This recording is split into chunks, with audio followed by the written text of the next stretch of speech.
Good morning, everybody. Welcome to the game plan. My name is Gareth Soloway, and I'm here to walk you through today's movers and shakers in the equity and stock markets, as well as commodities and crypto. We're going to take a look at it all, see what the PCE data is this morning that just came out a little while ago. So first and foremost, happy Friday, everybody. Way to make it through the week. It was certainly an interesting week here in the markets.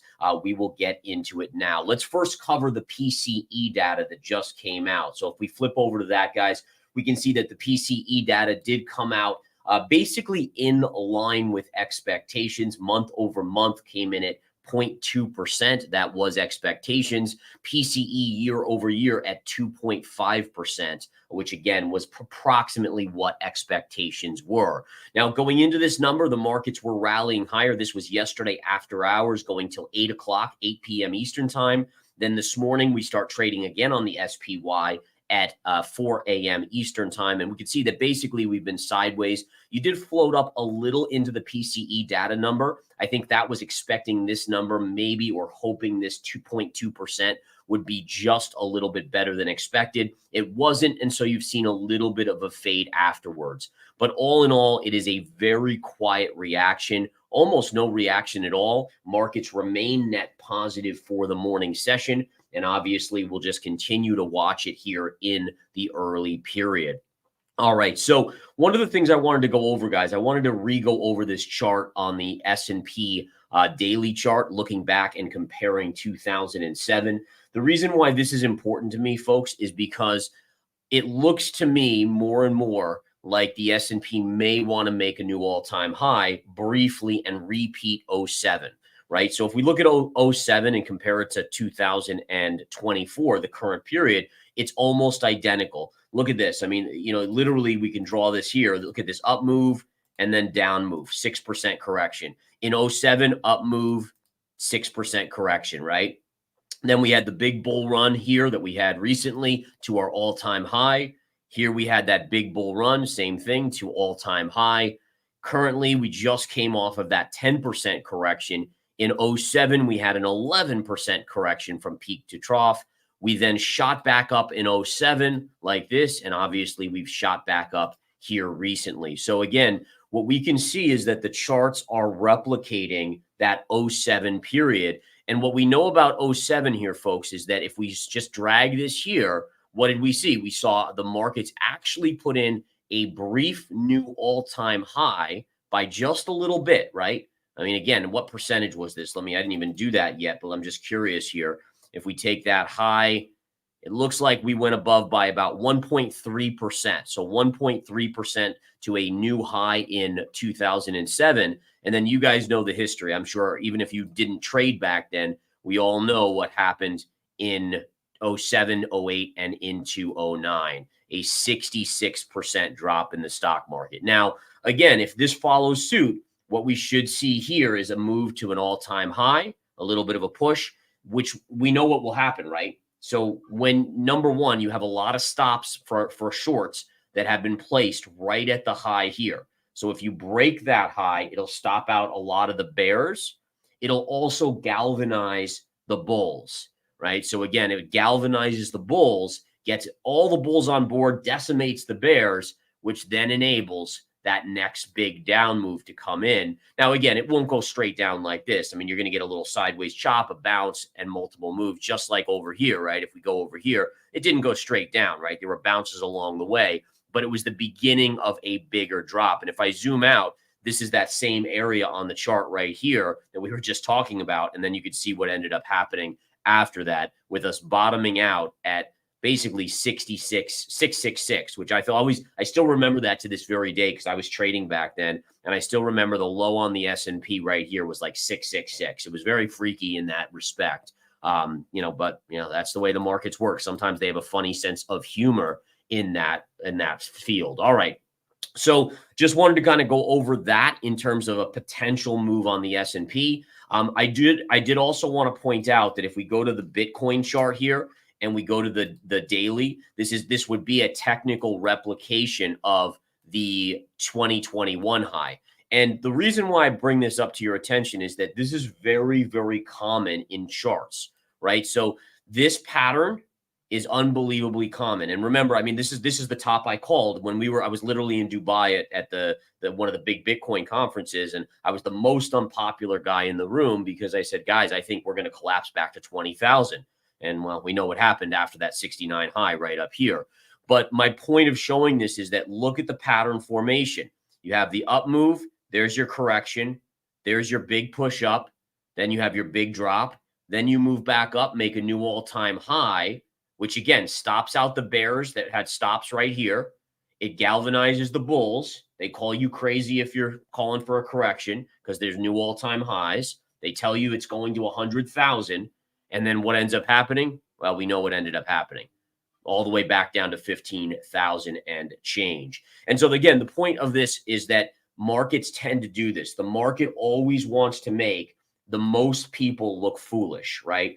It's got an amazing ability, almost like it's a live entity where the market, whatever market it is, crypto, stocks, commodities, it wants to push the maximum people into making the wrong decision. So by making a new all-time high in 07, after that initial 11% drop, we saw bears get stopped out because it was a new all-time high. We saw the bulls go in even harder on the bullish side.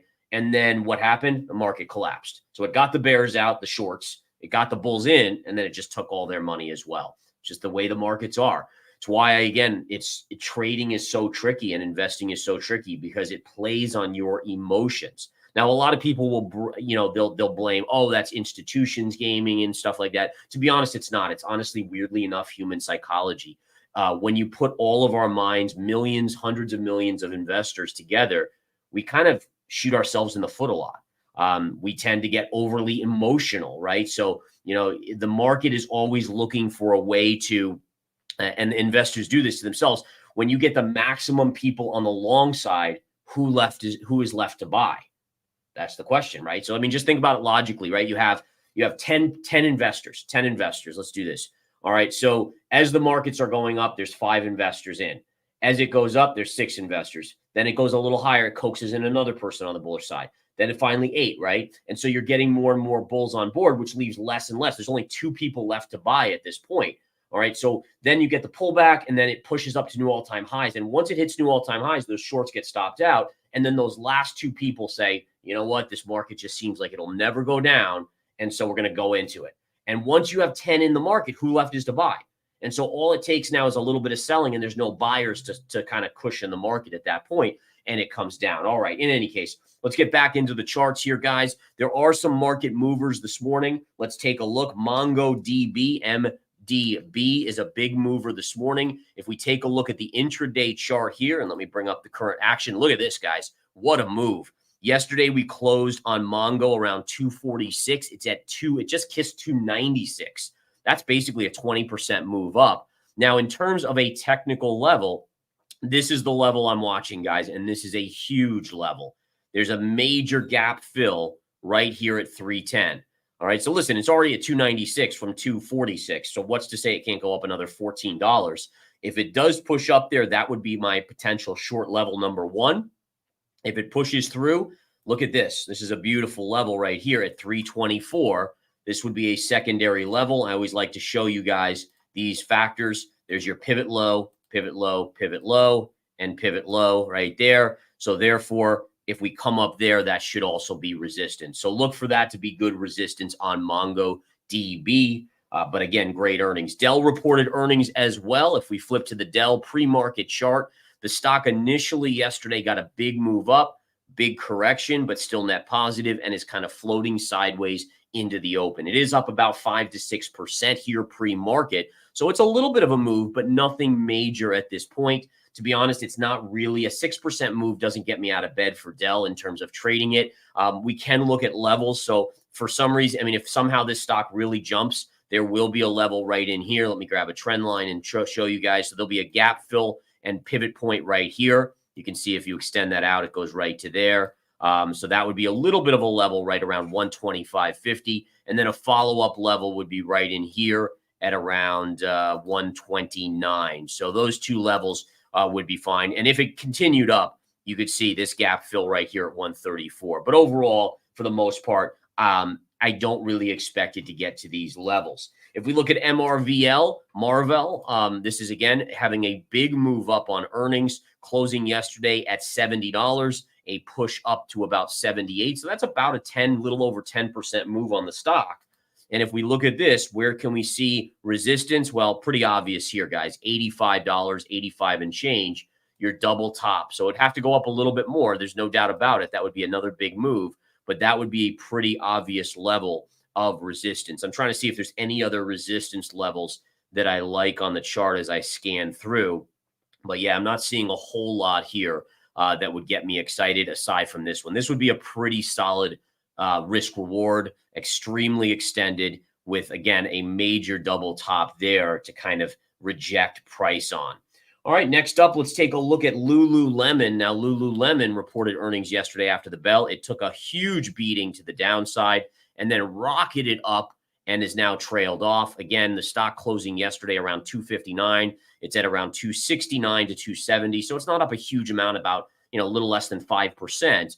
But nonetheless, if we look at a level here, if it continues up, where would I like a potential short? First level here, look at this level right here. What I love about this is that you have this pivot low right there, but then you also have this high here. So see how it establishes itself as being a major level. You have your pivot low, then it also, notice how it gets below and can't get it, but it hits on that level over and over again. So therefore, if price comes up here, you would assume a rejection right here at around 294 or so. So listen, I mean, that's quite a ways higher, but Lululemon is a wild mover. There's no doubt about it. So I'll keep that on my radar.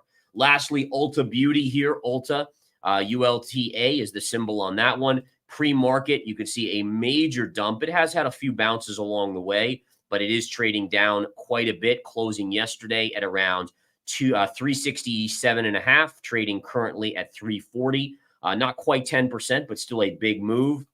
If we go to the daily chart, there's the gap fill right here, right? So you got to figure this 329 level would be a high probability level right there. So 329 followed by double bottom at 318.50. All right. So those would be two levels. I'm just zooming out to see if there's anything else. But nope, that looks good. One thing I'm just seeing here is that what I like about the gap fill is that if you extend it out, it goes right to this low right here as well. So you can see there's additional little factor right in that mix. All right. So watch the Ulta levels right here on those charts. All right, guys. So that's where we are at this point when we cover the equity markets. Markets, again, are neutral to positive right now, looking to basically have a light volume Friday heading into a 3-day weekend. Remember, Monday, the stock market is closed in observance of the Labor Day holiday weekend. But nonetheless, we'll have to see where things go there.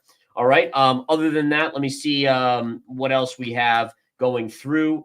Let me see here on the charts. Let's go to some crypto charts. Let's see what the crypto markets are looking like. So I will do my best to kind of walk you through a few different cryptos today. Let's flip over to Bitcoin. Bitcoin on the PCE data, not seeing much difference here. A little bit of an uptick. Yesterday, look at how it went up and kissed the underbelly of the pivot line right here. You can see, I don't know if you guys can see it, but see the high of yesterday was right here. There's your pivot line, and then it backed off. The biggest thing here for the bulls to be careful of is that, to me, this could be starting to put in a bearish flag pattern, right? So down move inside bar action, and it has the capping of the pivot line. Now, listen, it's not to say that it can't get above the pivot line. Maybe it can, but if it doesn't within a couple days, this bear flag starts to mature, and a mature bear flag has a higher probability of playing out to the downside. And if that happens, you're going down here, right? So your next level here would be back to basically this low right here, which is also the bigger bullish channel on the bigger time frame right down there, around 53,000, 53,500. Okay, so just keep an eye on Bitcoin there. If we look at Ethereum, Ethereum continues to really be disappointing, to be honest. You have, again, here's your pivot line on Ethereum, very clear as day. All of these lows across. Price came up, got rejected, broke below this little consolidation zone. It needs to basically get above these two white trend lines to get any shot at retesting this pivot line. But right now, again, not a good chart on Ethereum. A couple other charts that I've been keeping an eye on crypto here, guys. If we look at Matic is into some pretty solid support here, right here. Notice again, this pivot point, which was all these highs right here. And again, it has pushed through that, but it's still right in that range. Then you have this little upslope here as well, which again gives you additional support. If this breaks, goes back to 38 cents, which for me would be an add level right there on Matic. But nonetheless, just something to keep an eye on there. And lastly, we'll look at Solana today. Solana, again, to be honest, not a great chart on Solana. So again, beautiful, by the way, this high pivot, topping tail, double top, and this cool down sloping line. But again, amazing right there. That big fall right here, then the big bounce, pullback, double top. And now it's trying to hold on to this area of support, right? So we have this area right here. If this breaks, it goes all the way back to 120 to 110. This area down here, huge support, by the way. I will be likely a buyer of Solana if it dumps out into this range right down here. All right, going on to gold, guys. We're not going to stop for any commercials today. I'm just powering through. It's a Friday. We all want to get to the weekend, so let's just keep rocking and rolling. But nonetheless, gold today down slightly on the day. I'll tell you, gold has gone to sleep. For the last 2 weeks, there's been very little volatility in gold. From a bullish perspective, that's okay because you could be consolidating in a bullish manner. I always talk about the relative strength index. Bear with me as I bring that up. I want to show you this, guys. This is the only negative I have on gold. And you guys know I'm a huge bull on gold. I'm just changing my colors to make it simpler for you guys. But the only thing that kind of concerns me here is that you have a higher price move like this, but you have the lower RSI, right? So again, that's just a little bit of a concern. Even though you could make a case for bullish consolidation here, it just kind of makes me a little wary on the price of gold that maybe it needs to flush the weak hands out. If it does that, I would be a strong buyer at probably right here, right? I mean, this would be your first major support around 2,400. And if it breaks that, then you start talking about this area right down here around 2290, 2287. But again, we'll see. I mean, the negative divergences on the gold chart, they're not the end all be all. It's just more of like a caution flag. You know what I'm saying, guys? It's not like, oh my goodness, it's going to fall. Like I'm not shorting gold by any stretch here. It's just one of those things to just be aware of. You know, it's basically like not everything is aligning in a bullish manner. That's all that you would take from it. Okay. All right, silver today, small down day. Silver still has not achieved my upside target. Doesn't mean it has to, by the way. My targets don't have to be tagged. We'll see if it does next week. But ultimately, again, if we start to curl over, I would be a little bit concerned that we could head back to this low on silver. I know that's a big move down, but you guys know my feelings on the global economy and the domestic economy is that at some point, the data is going to get weaker, whether it's in the jobs number next week or in a month or 2 months from now. I still don't buy this soft landing, no landing scenario, folks. I just don't buy it. We raised interest rates the most we've ever raised in history. The markets always have their down move when the yield curve uninverts. We haven't quite done that yet, although it's very close. When interest rates start getting cut by the Fed, that's usually when the market turns down. That hasn't happened yet. That's likely happening in September. So there's a lot of signals here, for me at least, that to expect a little bit of a harder landing that everyone's pricing in at this point. And by the way, I think it's really important to just take note. Remember Warren Buffett. I mean, you know, Warren Buffett's sitting on his biggest cash hoard ever. He's unloading his positions in Bank of America and Apple. I mean, the guy is literally raising cash hand over fist. And while people make fun of him in ridiculous bull markets like in 2021, he has about 50 plus years of great investing behind him, right? I mean, he's been through almost every market, while usually the people that make fun of him have been through like one bull phase and they've made some money, so they think they're king of the castle. And so I just always remind people that, you know, his knowledge base, he's been trading at least 2 times as long as me, or investing at least 2 times as long as me. So to me, he has double the knowledge I have, double the experience at the very least. And so, you know, one thing I've learned is that knowledge and experience does count for something. There's absolutely, you know, you don't just shrug it off. You don't just shrug it off and say, oh, he's old school. He's like, no, dude, he's been around. You got to respect that, and you got to take heed of what he's pointing out. All right, going to a couple other charts, guys. Let's look at copper real quick here. Copper is hovering just below major resistance. You got your support line down here. But again, look at the drop in copper. And that's not a market. That's not an economy that's about ready to roar, by the way, to see this downtrend on copper. Okay, so just something to keep an eye on that. And same thing with nickel, by the way. Nickel, another key industrial metal. You can see, look at the drop on nickel here. Huge drop. It's trying to base here, but ultimately we'll have to see if it's able to do that. Oil today, you guys know I'm still short oil, loving the down move today. I want to see this attacked early next week, and maybe by late next week we break down below 72. But nonetheless, I remain short on oil. Bigger target on oil. My first target would be around $63 to $64 a barrel. That's a major pivot point. Look at this going all the way back to 2021. Actually, check that. You can even extend it all the way back here. Wow, even back here. Look at that. Kept on bouncing there, broke down, then this became resistance, broke down, broke above, became support. Wow, that's just an incredible pivot line. So basically the pivot line, $64 to $63 per barrel. That will be support. We'll have to see if we bounce off of that. If we went straight into it, I would favor a bounce off that level. All right. Lastly, let's go quickly to natural gas here, folks. And on natural gas, we can see very clearly that natural gas has bounced a little bit, but it's basically stuck in purgatory. It's not into resistance. It's not into support down here. For me, this is a no touch. And again, as I always say to you guys, if you're a disciplined investor and trader, then most charts you look at are going to be no touch charts, meaning that there's no trade there. It's all you care about as a trader is finding that one or two out of every 100 that look like good setups. You find your levels, you put your orders out, you see if you get filled, you have a game plan essentially for that trade. Are you going to dollar cost average, or are you going to use a tight stop? Really, it's one or the other. And I'll just share this with you guys. But when you trade, you have two methods to go by. You can do the dollar cost average method, which is more of a swing trade method, or day trading method, but you have to understand it's a risky method. But nonetheless, that's what you can do.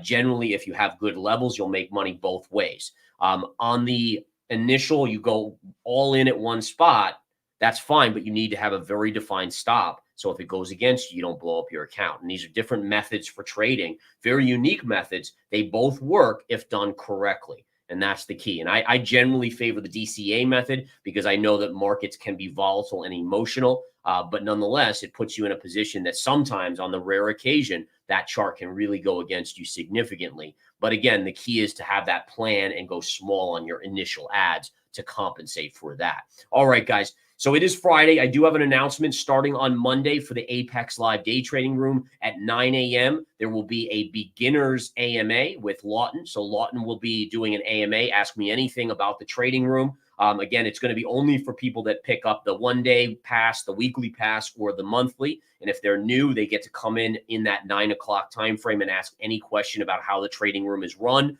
So how does Gareth enter positions? How does he call them out?